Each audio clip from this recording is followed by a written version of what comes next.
Good afternoon, everybody, and welcome back to Fantasy Friday. So, last week we read two chapters that only dealt with Maniye and Hespric. We didn't see anything from Asmander and Venator that time, but we did have some pretty intense encounters with Maniye when she was staying with the horse and running away from Broken Axe. And this time we're going to see a continuation of that, and we will get to check in again with Asmander in the south. So let's see what happens today in chapter number 11. Twin rivers were the bonds that tied the cold north to the warm south.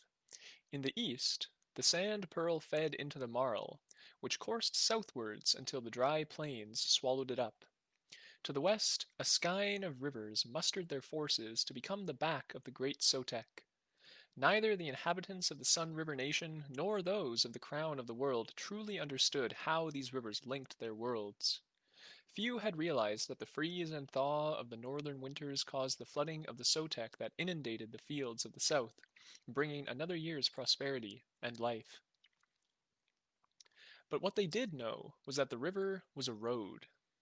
To walk from Atalan to the lands of the wolf would take many moons and expose the traveler to all manner of dangers, natural and human. Even the roads that the Horse Society had trodden out were safe only for large and well guarded parties. The rivers were the swifter, safer path between north and south throughout the heart of the year, when they were not frozen or running mad with meltwater. So it was that travelers on the Sotek heading north into the first days of winter must always hurry, for the ice would not wait. Where they could, the horse drew their boats up on the western shore, hauling them by main force up little trails or else the treacherous inclines left by rock slides. Across the river, the plains began, and the horse seemed to have no more friends there that they were anxious to visit. The western shore of the Sotek's back was in the shadow of the stone kingdoms, whose people lived closed lives on the stepped plateaus of the high ground. There were men and women of the stone kingdom in Atalan in some numbers. They came to work, and they stayed because they were paid well and valued. They were craftsmen and quarrymen, whose understanding of the moods and movements of the earth was unparalleled. Moreover, they were the arm of the Kasra. Foreigners without ties to any of the great clans, they made perfect enforcers of the laws. Recruiting the stone men to be the shield and the sword of the Sun River Nation's ruler was an old tradition. In return, the snake priests had made their way even into the stone halls, conquering ancient enmities with cunning words. All of which was relevant to Asmander's purpose for one reason. This outside force, these spears hired from beyond the nation's borders, would be a key factor in what happened next. And for all he hoped desperately that the near future would be one of peace succeeding peace, he did not believe it. Hence his mission to the north, and he was not alone.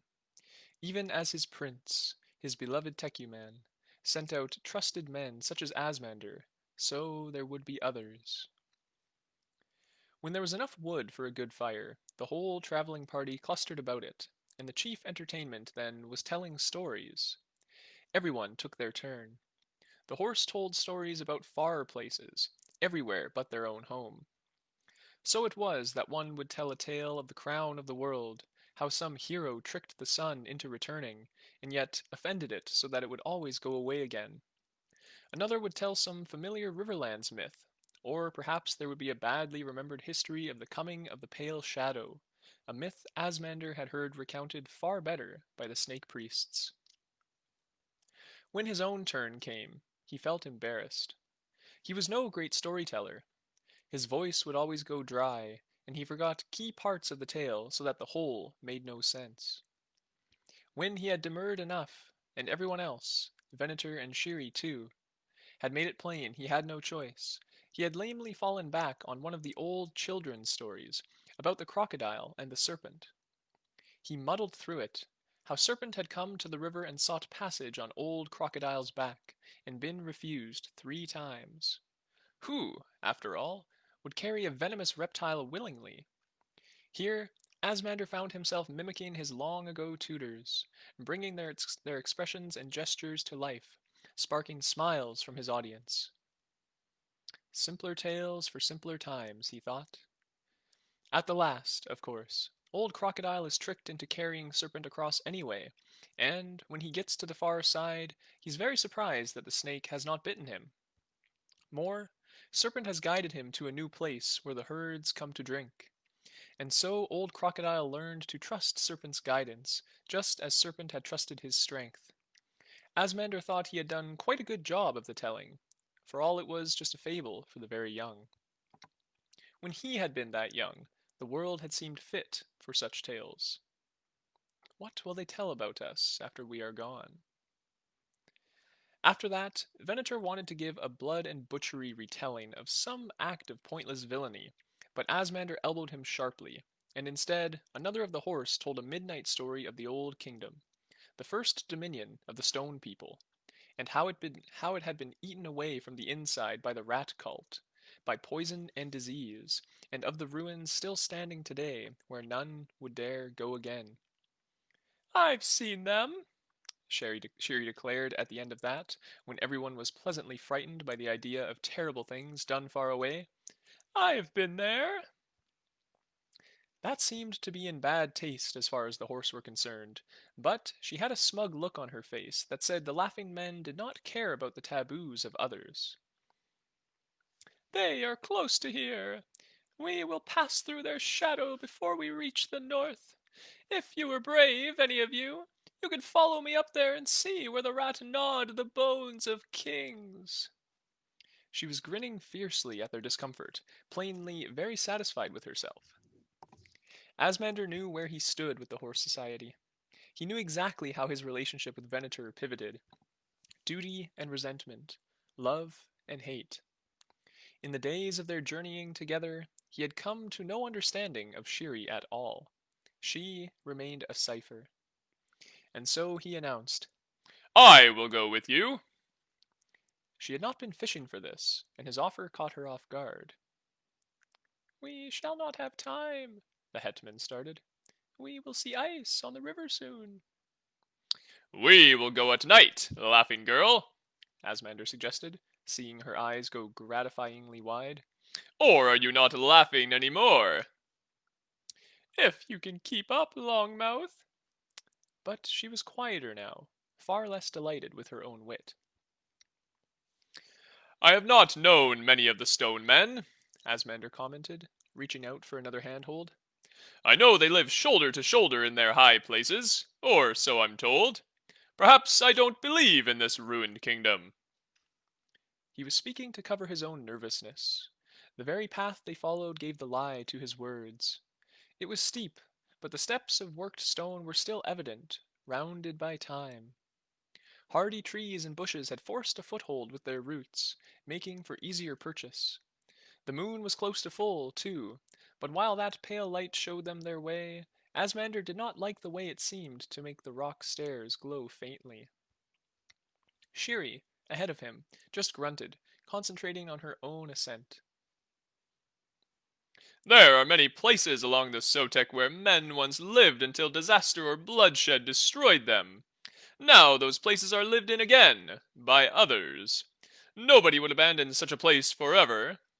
If it was good to live there then, it will be good to live there still." "No doubt you're very wise," she cast back at him.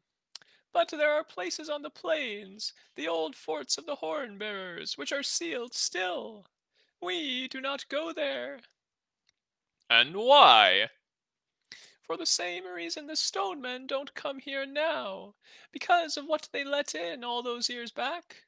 Places where bad ideas have arisen, places where the people have consented to their own degradation and death, where the bones of the dead have been gnawed in such ways." She paused ahead of him, and he glanced up and saw she had reached the top. Clambering up beside her, he remained silent. There were indeed ruins. None of his rationalizations could wish them away.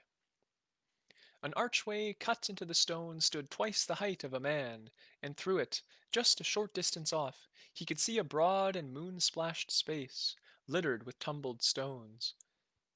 Shiri was watching him with a mocking smile. So, brave champion, you have stood inside there? In daylight. How courageous of you! In truth, he found he did not want to venture in. A dreadful silence had its hand on the place. He had reasons, though, for coming up here with Shiri. The deserted arena within would serve his purposes.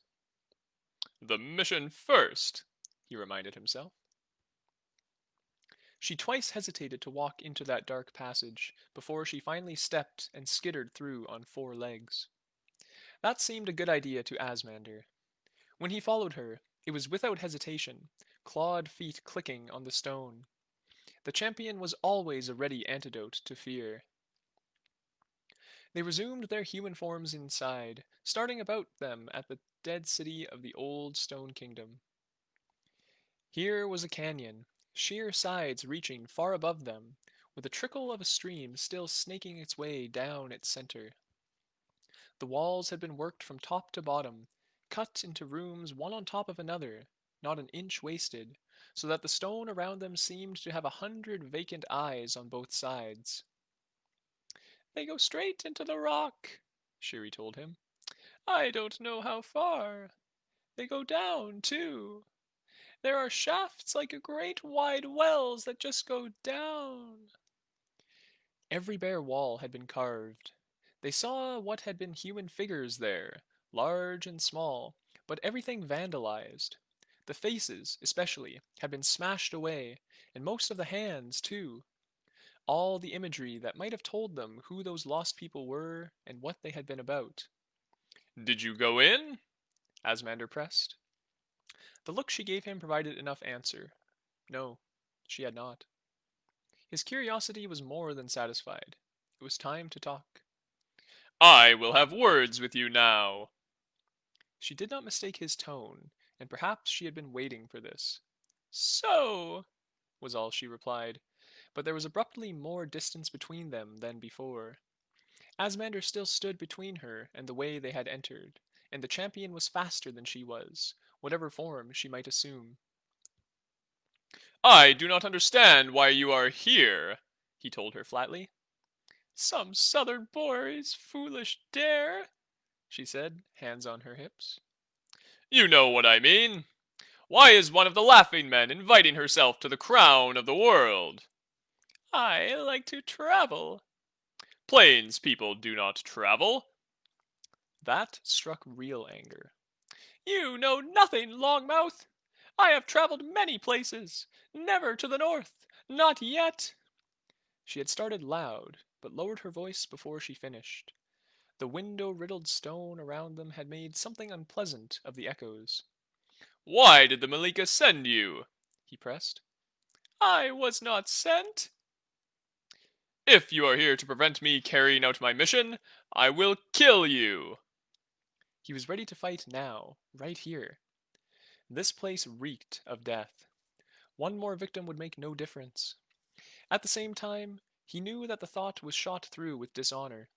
To turn the champion loose upon this woman for such a reason would be mean-hearted and vicious. He felt his intentions tilt in the balance, waiting to see what excuse she would give him. She was still angry, hands balling into fists over and over. I don't even care what your mission is. You know? If you want to fight, Longmouth, then let's just fight.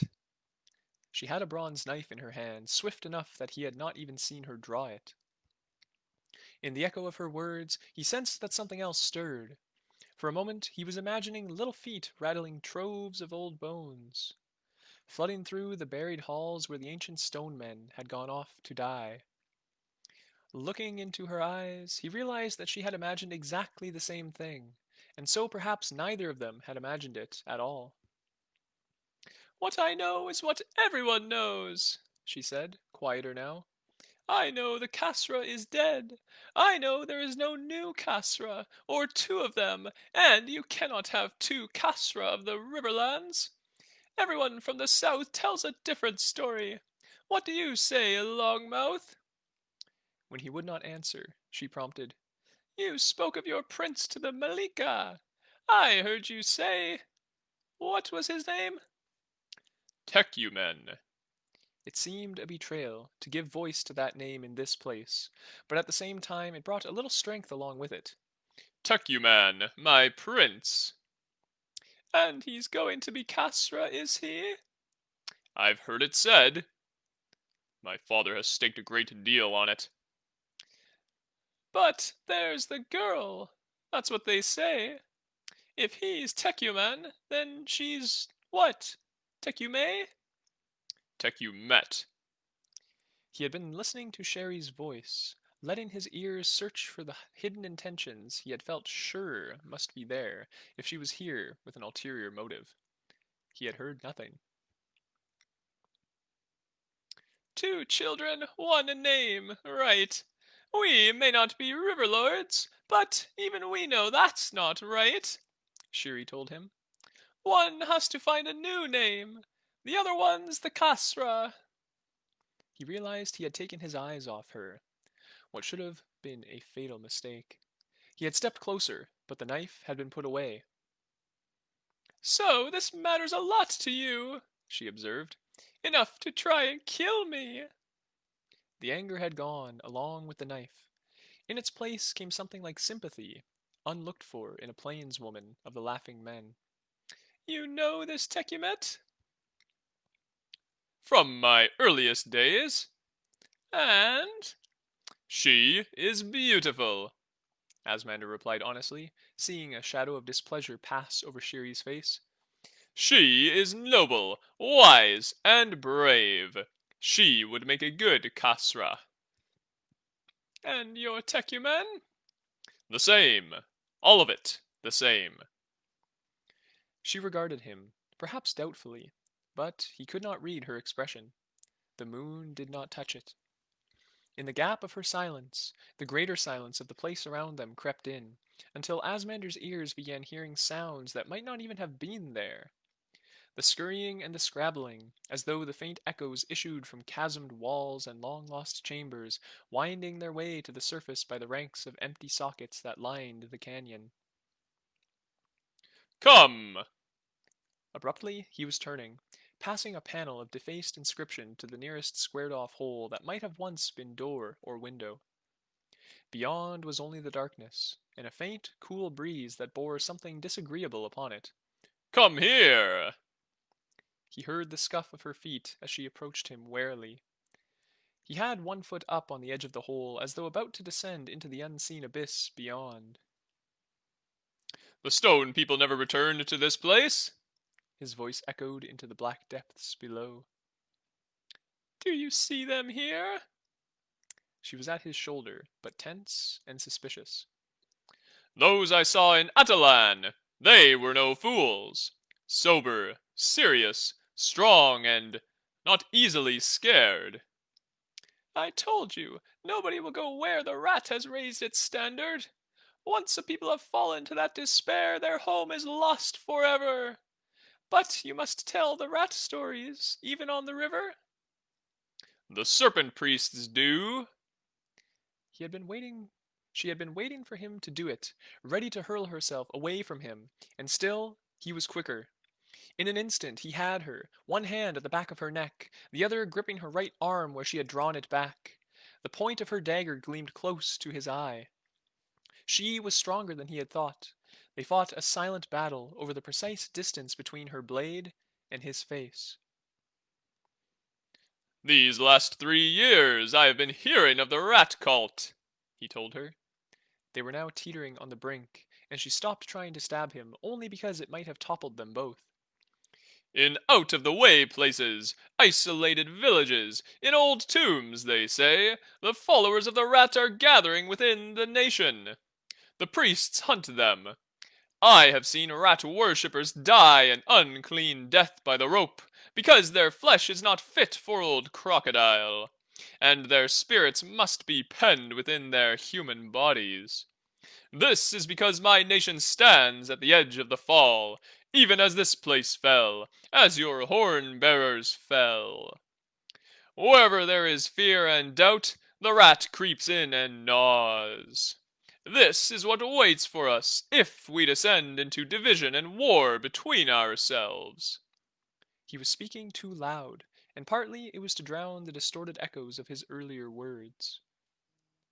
He forced himself to stay calm, to lessen his grip a little. She did not try to break free. Perhaps that was because she had another knife, for a tiny flint blade emerged between the fingers of her left hand to graze a bead of blood from his waist. That is why I cannot allow you to harm my mission.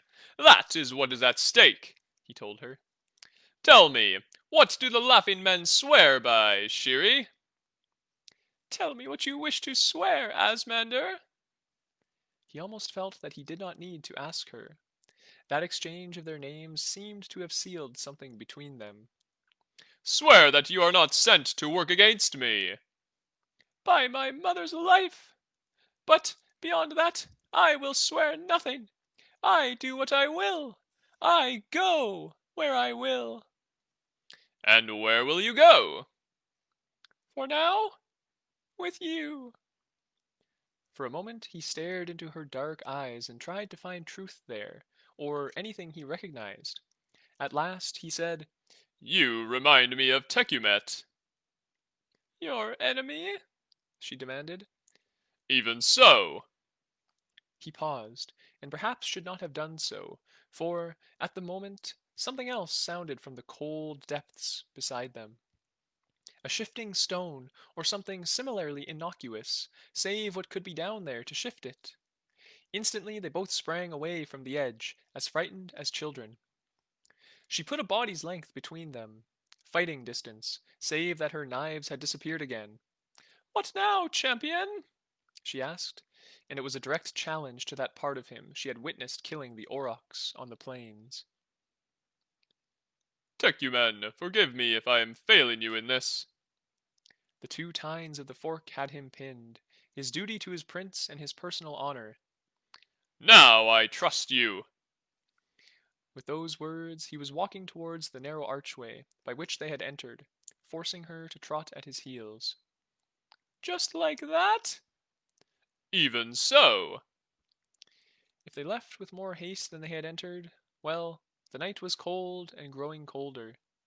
It was surely not the echoes of that dead place that drove them.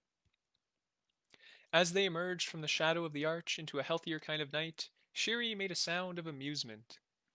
You said she was beautiful, she noted. And some other flattery too, but mostly that. What of it? He turned and found she was eyeing him with the same predatory gaze as the Malika. Nothing of it. Then, as they were descending the worn steps, but you know what everyone will think, now you've come back with me rather than with my corpse. You'll never persuade them that we haven't lain together. There was an unmistakable invitation in her voice, and for a moment he stopped, not so much from temptation as because he was wondering if he had misread her by that much. Was that all there was to it? He could not believe so.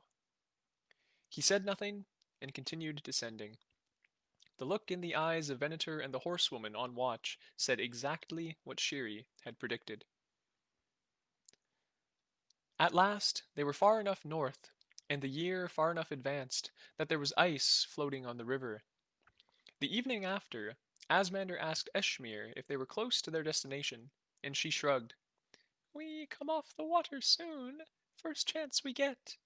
There should be a trading post of my people somewhere near. When we see it, we'll leave them the boats for the summer. Overland from then. The water's too dangerous. I can't believe it can all just freeze solid. The first sight of jagged plates of ice tumbling in the flow of the river had greatly impressed him.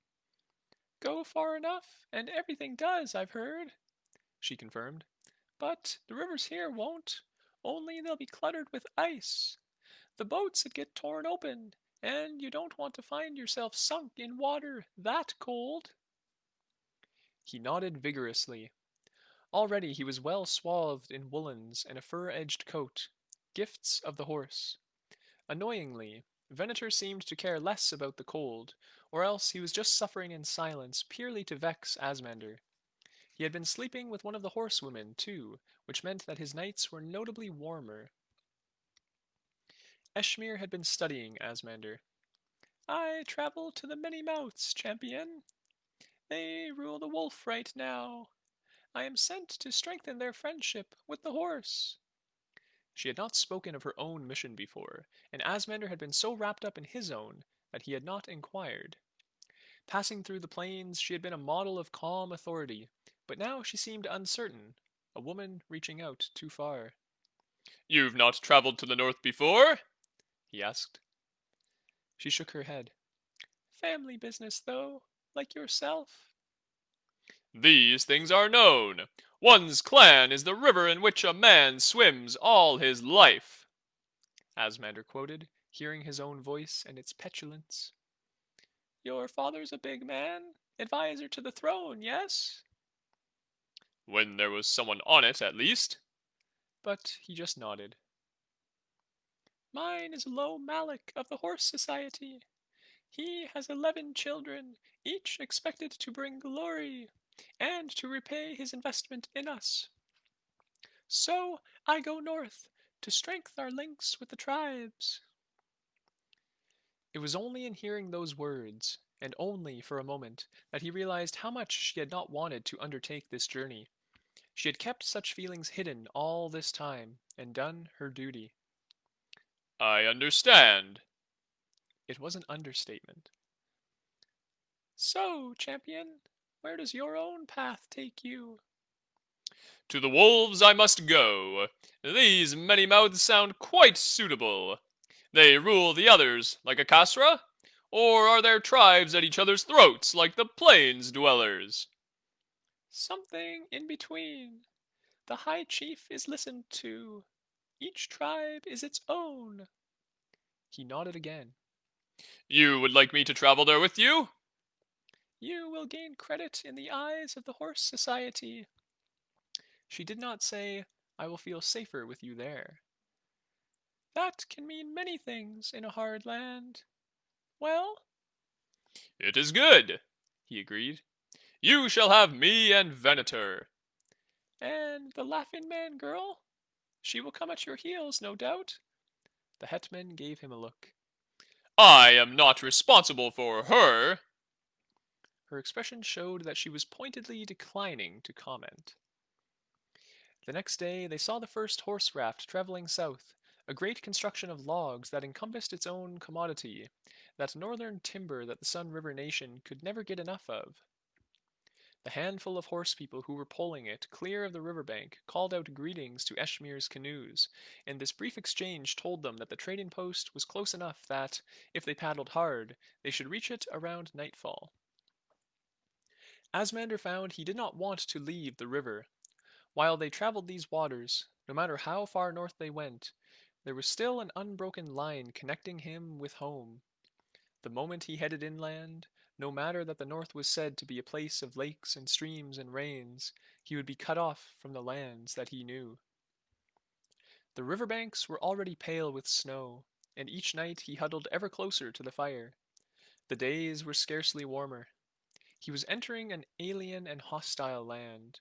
He was stepping within the crown of the world at last.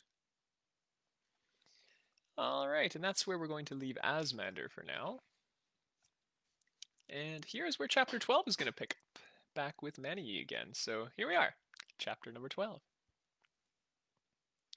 Battered by the driving snow, the air around Maniye was robbed of all other scents and sounds. As soon as she was out through the gates, she shouldered her way off into the wind, searching her mind desperately for a picture of how the world around her was put together. The infallible orienteering she had used to find the horse post had been stripped from her just a yard outside its walls. Down river was the only thought in her mind, and yet, as she stumbled onto the bank, nearly blundering straight into the swift and icy water, she was somehow up river of the post, already out of her way and with her enemies between her and her destination. She would have to make a wide circle around the trading post, she knew, and hope that neither Amiens nor Broken Axe chanced upon her. She would also have to trust that, with no visible landmark, she could even accomplish such a feat without going in circles or straying off course entirely. No sane human being would be out in this blizzard, no matter what form they could assume. Even if she could turn into a great bear, she would be holed up and sheltering somewhere. The idea was so tempting. Find some hole to crawl into and set off again after the weather had cleared. Except that would be fatal. The falling snow was the foe of trackers, obliterating scent and prints with a liberal hand. But already fallen snow would speak of her passing to any eyes that cared to look for it. Yes, she would be one set of wolf tracks in the shadow of the wolf, but it was just as Kalameshli had said. They would be very small wolf tracks. She did not think for a moment that her pursuers would not recognize her tread. So she turned herself around. Now the wind was behind her, mockingly speeding her steps even as it chilled her, raking her coat the wrong way, and getting under the layered fur to her skin. She leapt and loped through a thickening morass of white, knowing that here again her size would betray her. Why can I not step like Hesperich does, and be a wolf of whatever size I choose? But, for the people of her totem, the beast echoed the human that took its shape. She thought there was a shadow to her left that must be the palisade wall of the trading post, and pulled away from it, losing it amid the blowing curtain of flakes. Or else it had been just some trick of the weather, and she was plowing away from the river entirely. Or else she had never been anywhere near the river to start with. Something within her was already losing hope. All that confidence and bloody mindedness that had carried her this far was being sapped from her by the cold, by the constant struggle to make headway. She wanted to go home at that moment. If Amiens had not made it plain that the return of a living Stone River's daughter was part of nobody's plan right then, she might even have surrendered herself. She was just a foolish girl, or at least she could have maybe convinced her father of that. She could even claim that Hesperich had enchanted her somehow with his snake sorcery.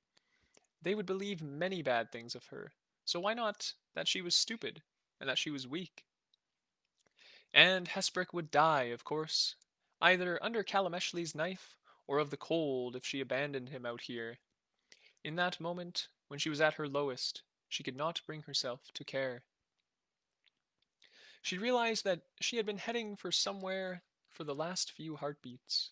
Her eyes had found something to focus on in the maddening whiteness, and, with no other point of reference, she had made it her beacon. Just a shadow in the snow, but she was starved for any kind of darkness, trapped in the blizzard's all-encompassing pale fist.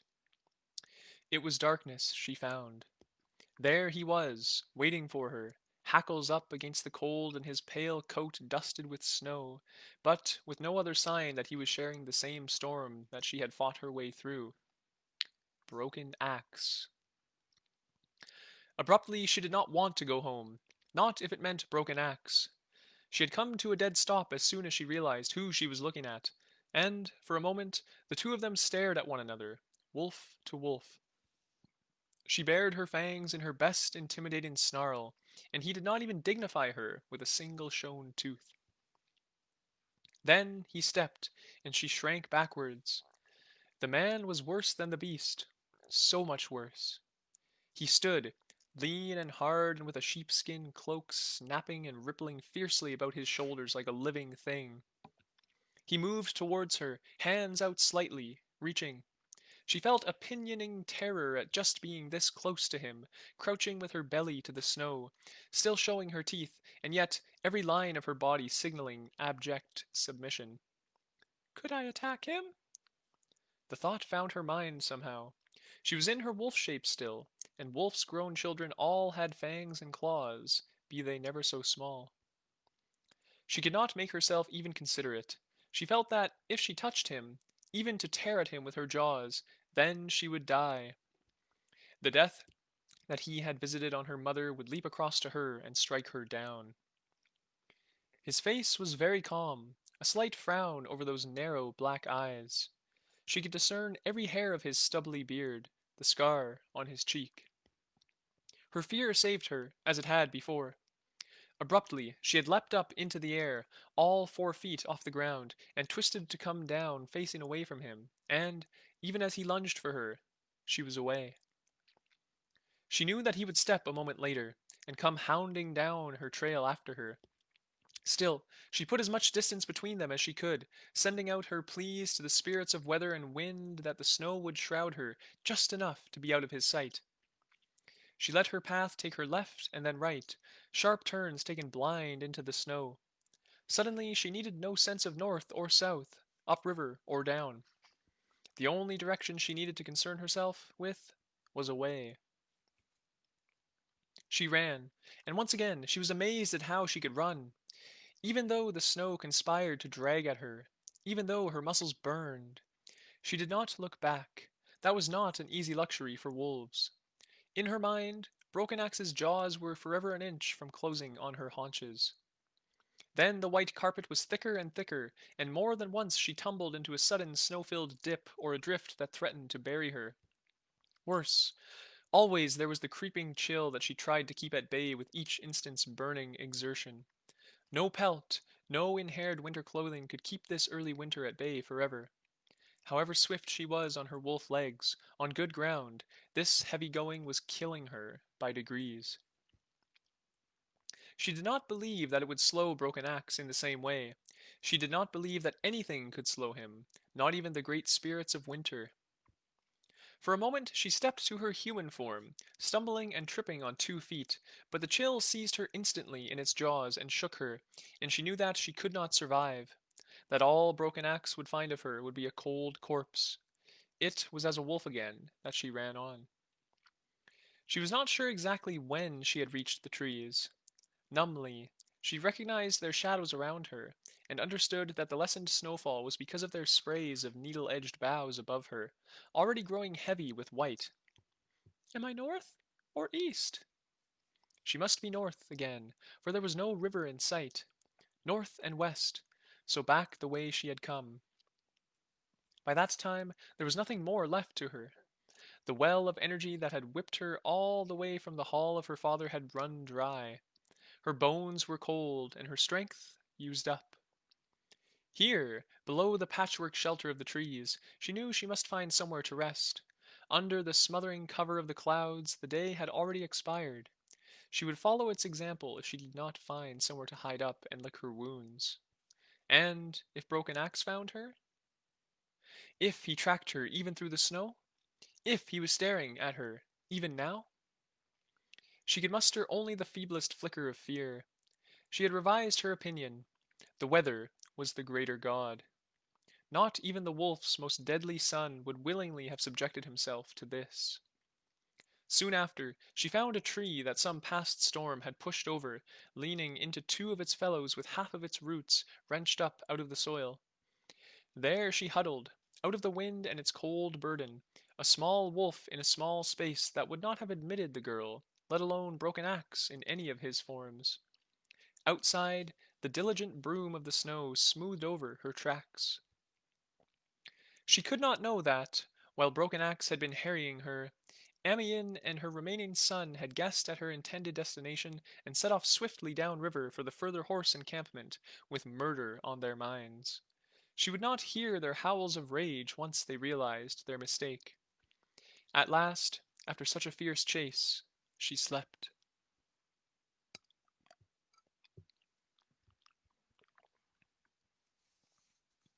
She woke.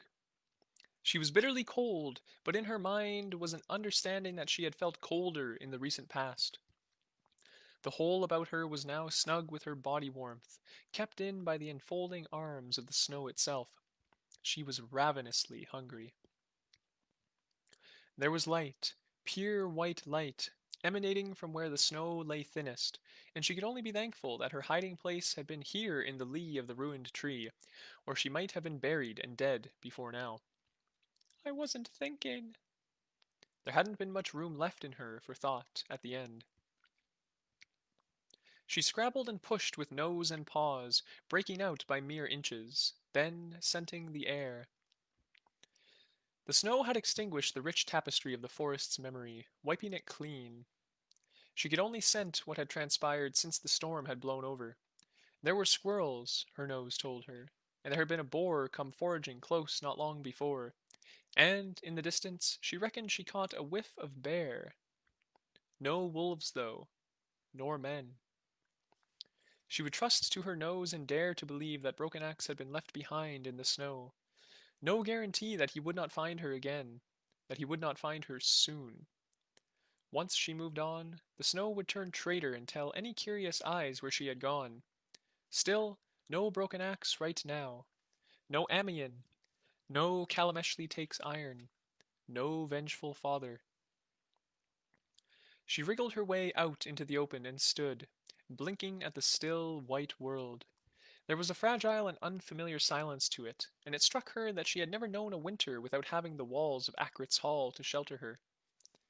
And yet I live, she told herself fiercely, whilst knowing that this was just the winter's very first flourish, and she had barely survived even that.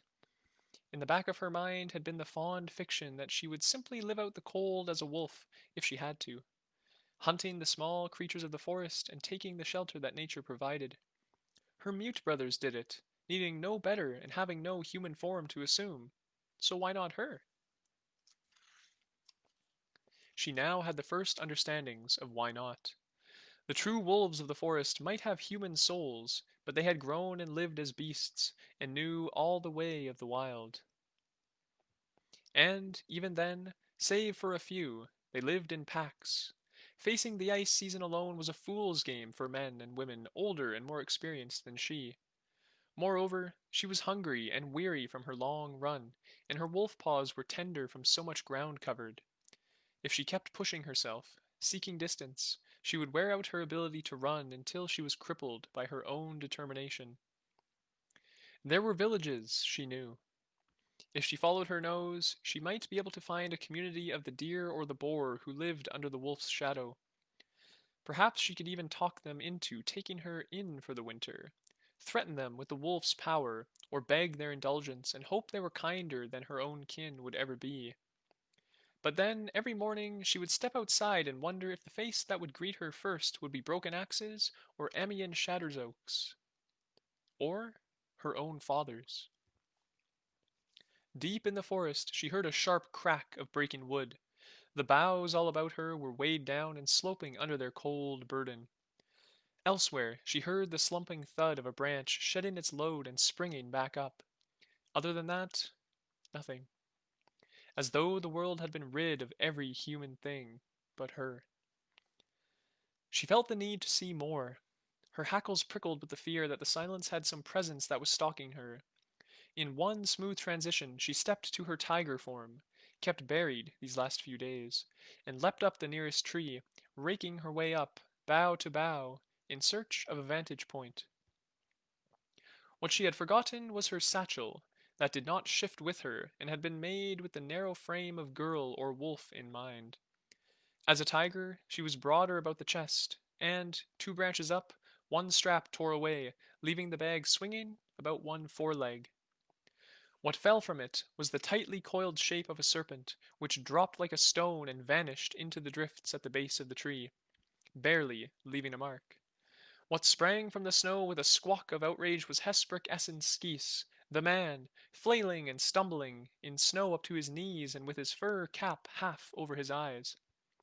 For a second, Maniye was horrified. In the next instant, she found herself sitting on the same branch in human form, because she could not laugh at him from a tiger's mouth. The old man glowered up at her, lips twitching over his empty gums a couple of times as he sought some suitable reprimand. At last his shoulders sagged, and he seemed to accept that he had become a figure of fun. Maniye had already stifled her laughter, horribly aware of how the sound of it would carry in this grave, still forest. Now she clambered down, inadvertently showering the snake priest with more snow and trying to look penitent. I trust that the view was worth it, Hesperk asked her, trying to seem arch. He carefully adjusted the fur cap the horse had given him, tapping it down more firmly on his bald head. Now I know why they say not to travel during the winters of the north. This is not winter. This is not the north, Maniye rebuked him. In the north, this would seem like summer. He rolled his eyes. This much is known, that the smallest whim of a great spirit can mean a lifetime of trials for a man. We have many troubles in my homeland, but at least the world is ordered so that the bringer of snow does not visit us there. Maniye blinked at that. What happens there in the winter? Winters are a barbaric invention of the North, and we have no time for them. In the mighty Shun River Nation, there occurs no such foolishness as this. A sweep of his mittened hand indicated the snowbound forest around them. His expression was one of exaggerated outrage, and she realized that he was playing at mocking himself in the hope of amusing her.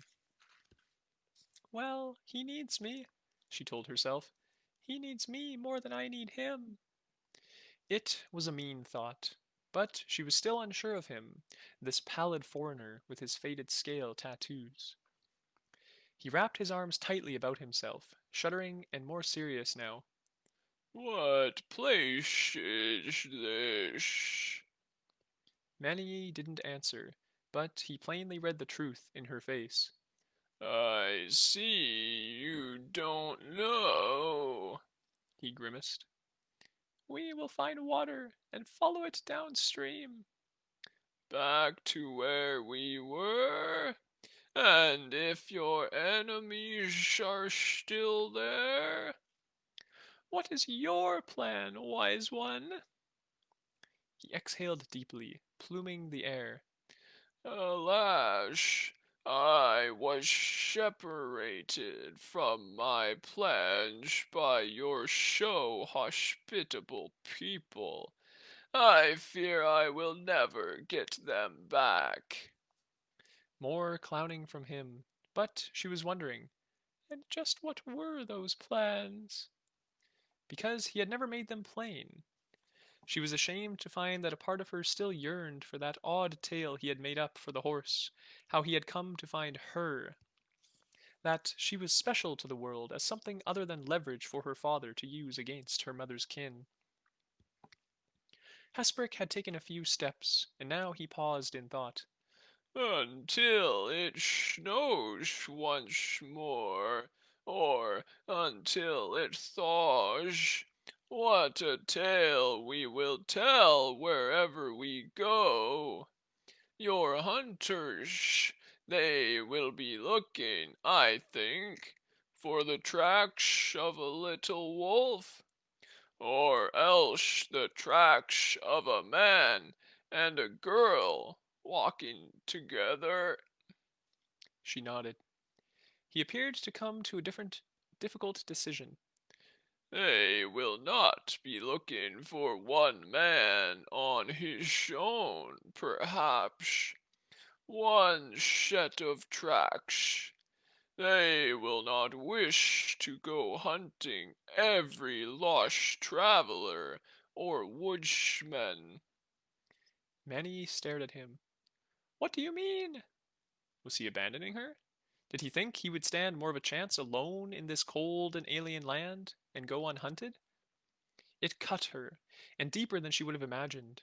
She almost opened her mouth to beg, to demand, but she had been born in the jaws of the wolf. The wolf endured, no matter what. She drew herself up straight, confronting him adult to adult. Well, if that is what you think, we should part. Her voice did not quaver at all. He regarded her levelly. I was about to suggest that I carry you. She said nothing. You have carried me, after all, for some long distance, and although the keen noses of your people may scent you out anyway, The deception seems worthy of the attempt. At last she broke out. You couldn't carry me, old serpent! She put a lot of scorn into her voice, but only to disguise the relief she felt. Not as a girl, perhaps as a wolf, perhaps for a while. I would be denied the joy of your conversation, but that would be another burden for me to bear. He carried her as she had seen shepherds bring in lambs, her lean wolf body draped over his shoulders, his hands resting light on her legs to steady her. He made slow progress of it, plodding through the snow, and she could only hope that if one of their pursuers came across his single track, they might persuade themselves to ignore it. It was a faint hope, she knew. Better to hope that her foes were nowhere close at all. There was a lot of forest, after all, stretching from here all the way into the uplands to the foothills of the real north.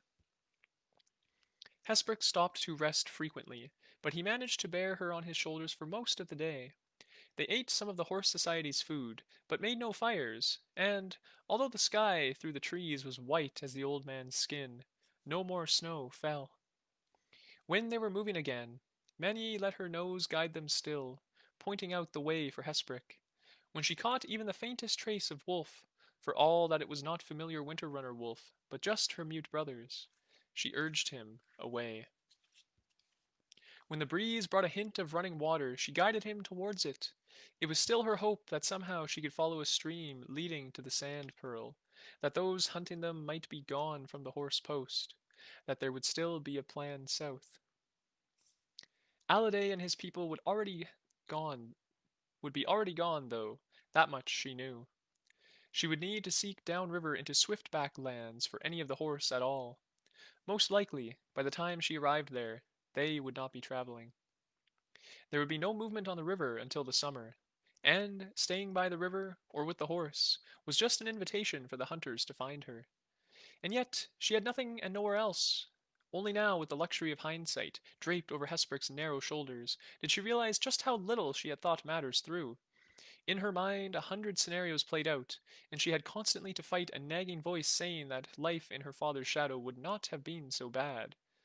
To betray her mother's people, to become the mate of terrifying broken axe, these things could be endured more easily than the killing cold and hunger of a winter spent alone.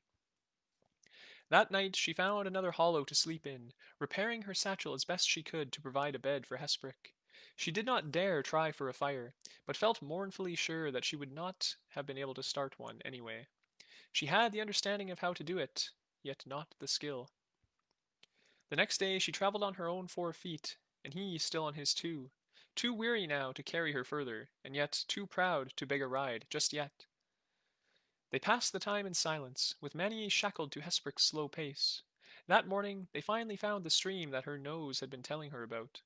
The land here was broken, worn snarls of rock pushing out of it like bones, the lie of it tilting up into slopes that were the edge of the uplands. She guessed that she had wandered even further north in her search for it, but here it was, falling in a fierce, unfrozen torrent from the higher ground and carving its stony channel, a line free of snow. She stepped, needing a human mouth to speak and human eyes to read his face properly. Downstream will take us. He nodded. I know, I know. For a long while they shared an uncertain stare. Downstream was a direction and a destination, two things they had bitterly felt the lack of since finding themselves in the forest. And yet, every step would increase the chance that the winter runners would discover them. Can you fight at all? She demanded. Threats only. He tapped at his lips. And when they see he has no teeth, who shall fear the serpent? I mean you. Can you do? Even as she asked it, she felt like a child. Magic at all? He looked at her, not with derision, but with a great sadness. How I would like to say yes, and yet, if I had such magics, If there were any such in the world, would I have been where you found me? She could not refute the logic. Then they found where the stream led, not to a river, but a lake. She would have thought of it. The crown of the world was dotted with 1,000 such. The still body of water had been here forever, since the world was made, and yet to her it seemed just one more unnecessary impediment designed to wear her down. She looked out across it, still with a skin of ice in its center, even if the water was clear about the edges. The snow of its shores was trampled at many points by deer and other animals coming to drink. We must go about its edge. This way.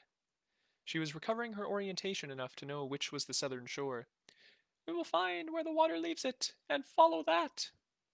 Hesprick nodded. He was looking drawn, and his skin was almost bluish, even huddled in the heavy robes of the horse people. When she set off again, she held to her human shape, trying to match his pace and not forcing him to hurry. The stream they found was broad and swift flowing, winding through a gully into the forest. Perhaps there would be more such lakes, Maniye considered. But there must eventually be a river, and that river would lead them somewhere. Always assuming somewhere was where they wanted to be. And then the voice, not Hesprick's, called out, I have a name for you. They should call you Maniye Many Tracks. She froze rigid on hearing it. At her side, Hesprick shifted slightly, his hand reaching for hers.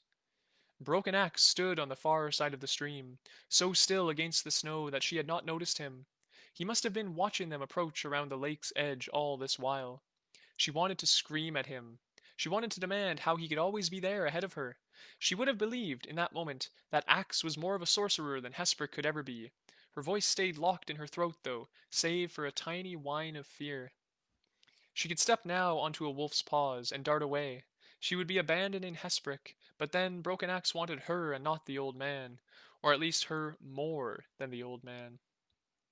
I am here to take you home, Broken Axe informed her, taking 2 casual steps forwards. Maniye was as aware of the lessening distance between them as she was of her own rapid breathing. You are here to kill me! She was amazed she could even say the words. Not I! And another step, his feet seeming to move without the knowledge of his face, which was trying, along with his voice, for earnest honesty. I will not say that your father worries about you. We'd both smell the lie in those words. But, still, you will be better in his shadow than dead in the jaws of winter.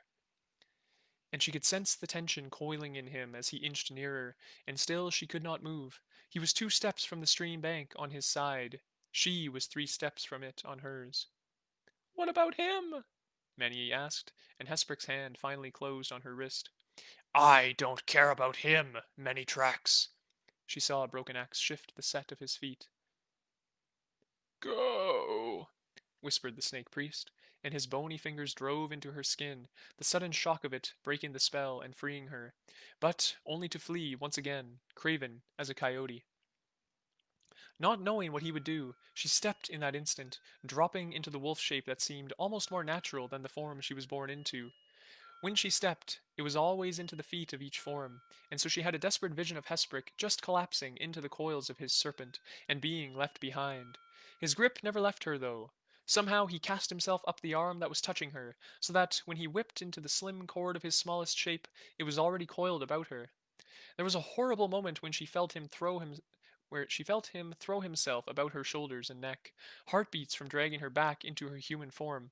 But then he had himself settled somehow, twisting about the knotted straps of her satchel, and she was dashing away, then twisting back to see. In his native shape, still, Broken Axe took his final 2 steps and jumped, kicking off from the bank to cast himself across the stream. He stepped in mid-air, the strength of his human legs lending the pale wolf more distance than it could ever have leapt along itself. In an instant, he was almost alongside her, and once again, she turned and ran. And that concludes chapter number 12. So, Broken Axe caught up with them again. He's crazy, like Manny said. Maybe he's got some sort of sorcery. Maybe he's magic. Fortunately, Hesprick is not, as much as he wishes he could be. But yeah, so make sure to tune in again next week. I'll be right here at noon on Friday. and we can read perhaps the next two chapters. So I look forward to seeing you then, and enjoy your weekend. Bye now.